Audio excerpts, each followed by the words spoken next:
උදැසන වරුවේ ලක්වින් අබේසිංහ සහ තනදු වර්ණකුලගේ පැමිණීම කිංසුට් කණ්ඩායම එන ආරම්භයේ සිටම තනදු වර්ණකුලගේ කිසිදු අවස්ථාවක් ලබා දුන්නේ නැහැ පන්දියවන්නන්ට. ඔහු දිගින් දිගටම පහර ලබා දුන්නා උඩ පන්දුරු ගිලිහී යාම ප්‍රහාර ඉදිරියට කරනවා අද දවසේ උන්ට අර පිටිකරණේ සම්පූර්ණයෙන්ම ඔවුන්ගේ පාලනයේ තරගයේ සහ තරගයේ ඔවුන්ගේ පාලනය තබා ගන්න සමත් වුණා වේද අපරාජ්‍යයේ පිටිකරුවන් දෙදෙනා එම ඩ්‍රයිව් කිරීම මෙන්න තර්දු වර්ණකුලගේ අලංකාර පහරවල් කීපයක් එල්ල කරද්දී උදෑසන වරුව පුරාවටම තර්දු වර්ණකුලගේ ඩ්‍රයිව් පහරවල් කට් පහරවල් මෙන්න පායින දෙසිංහ කරන ෆිලිප් පහර මෙන්න ලක්වින් අබේසිංහ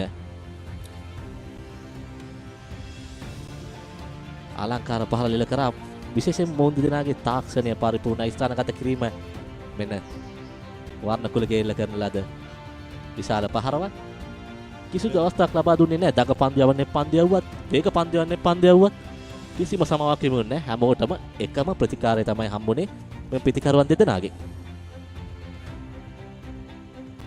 තර්දු වර්ණකුලගේ තරමක් වාසනාවද අන්තර්ගත වුණා ක්‍රිකට් ක්‍රීඩාවේ වාසනාව තියෙනවනේ මේ අපි දකින්නේ මෙවැනි අවස්ථා කිහිපයක්. පාල එක පන්දු වාරයේ අවස්ථා දෙකක් හිමු වෙනවා. ඉතින් උඩ පන්දු කිහිපයකට තැරෙන කිංසුත් කණ්ඩායම නැවත තීරණය කළ යුතුයි තමන්ගේ පන්දු රැකීම කොමන් මට්ටේ තවා ගන්න ඕනද කියලා මේ අතර වාරේ ලක්වින් අබේසිංහ පිටිය සිසාරා පහළල කරා විශේෂයෙන්ම ඔහුගේ අත්දැකීම් සමගින් මෙන්න ඔවුන්